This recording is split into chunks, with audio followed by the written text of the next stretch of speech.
De nuevo aquí, en casa, después de haber visto el viaje a la Universidad de Lund, de ese profesor, ese viejo profesor, egoísta, solitario, y que va buscándose a sí mismo. Es una fuente muy clara, la infancia, en esta obra, que es del año 57. Los años 50 han dado, yo creo, mayor cantidad de obras maestras que ninguna otra década, por eso lo hemos hablado mucho de los 50. En relación con el cine, diría yo nada más que en Estados Unidos fue el año que Jack Kerouac publicó On the Road, En el Camino, un libro que define toda una época, sale una generación beatnik, bueno, y que iba a haberlo filmado Francis Ford Coppola, pero parece ser que ahora, estos días, y para principios de año, se habla de las posibilidades enormes de Walter Sales de filmarlo. Y digamos que el Oscar de este año fue El puente sobre el río Kwai de David Lean, que es una película que aún yo creo que tiene una enorme vigencia y una enorme garra narrativa. Y si queréis, pues ya pasamos al viejo profesor.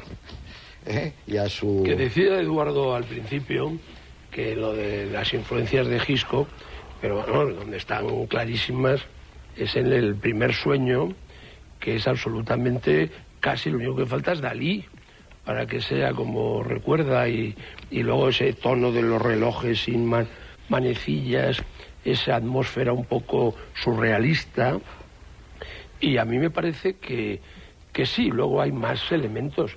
Pero lo que pasa es que en esta película, como pasa en muchas de Bergman, por muy maravillosas que sean, lo que no suele, o por lo menos yo no lo he detectado, es aparecer un gran sentido del humor.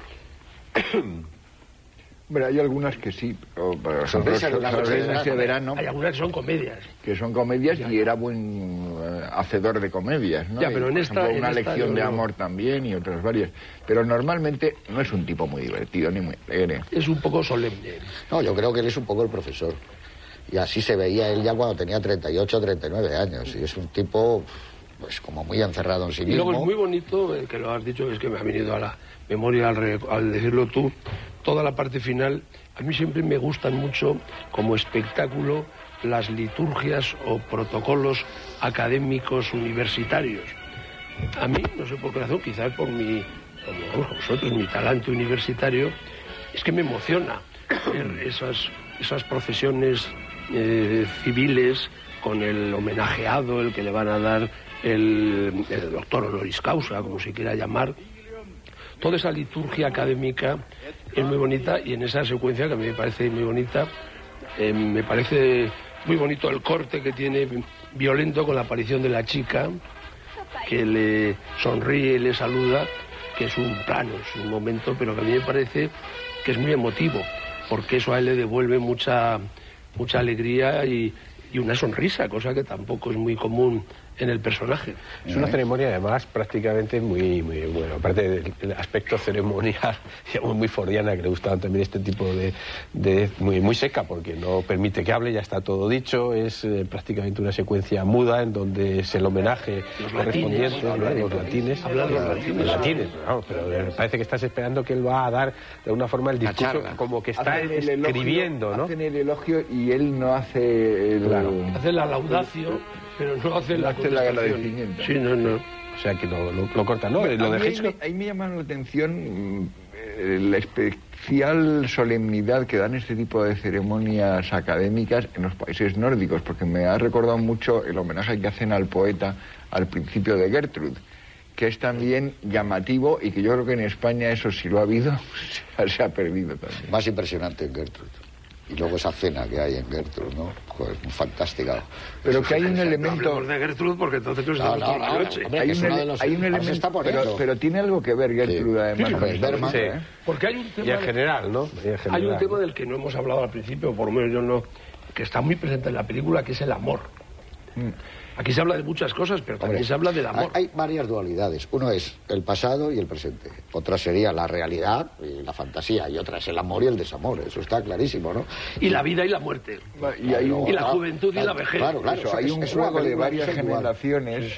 Todo ello en una acción que transcurre en 24 horas Y además una película que dura como 90 minutos, que es otro de los elementos más cosas de una forma más sintética. Que realmente es llamativo, ¿no? Y luego hay otra cosa que yo quería comentar, que es la típica cosa como para decirla en la presentación, pero que yo creo que es curiosa. Sorprende ahora quizá que sea una road movie europea, mucho antes del tiempo que se pusieran de moda las road movies, y ya que hablabas antes de On the Road. Y curiosamente hay otra de las películas más famosas y más influyentes europeas que es también una road movie, que es Viaggio in Italia. Y es muy curioso que las dos tienen en común que en lugar de lo que ocurre en la carretera, lo que importa sobre todo son las paradas. Que yo creo que es un elemento importante en una road movie, que cuando se limita, es muy fácil hacer una road movie en la que vayas dentro de un coche, se vean los paisajes y le pongas una banda sonora atractiva de recopilación, y es mucho más difícil bajarte de la carretera y hacer la película. Sí, sobre todo en ese coche donde no la dejan fumar, ¿no? No. Ya unos años antes hay que hablar de la tolerancia que hemos tenido nosotros, que yo creo que son los únicos. Pero el viejo hay un momento que le permite encender un cigarrillo. Momento maravilloso de la película. Las escenas entre el profesor y la nuera dentro del coche son impresionantes. La primera, cuando prácticamente en campo contra campo, en primer plano, le dice brutalmente que su hijo le odia y habla de lo del préstamo, que él un poco más adelante, ya cuando están, entre comillas, felices en la cama, un poco menos le viene a decir que se lo va a reintegrar, es de una dureza y una crueldad terrible. Y la segunda escena, que a mí me parece muy original de planteamiento narrativo, primero, él va a ver a su madre, hay un plano muy expresivo de Ingrid Thulin, cuando ve juntos a la madre y al hijo, corto, que algo debe estar pensando, pero claro, no se sabe exactamente. Y al cabo de un tiempo, en el coche, después de que enciende un cigarrillo, le dice al profesor todas las reflexiones que ha tenido en esa escena. Lo que para ella ha sido ver a esa mujer seca y un poquito antipática, ver al hijo, luego él ha pensado en su propio marido, en su propio embarazo. Esa escena es hermosa, entre otras cosas gracias a la maravillosa y nunca bien reconocida Ingrid Thulin. Además aquí, que estaba guapísima. Es impresionante. Y además de un elegante y de un... Yo comprendo que la ficharan en Hollywood inmediatamente, porque salía esta cara en una película sueca. Ya los Cuatro Jinetes? Sí, hombre, claro. 61.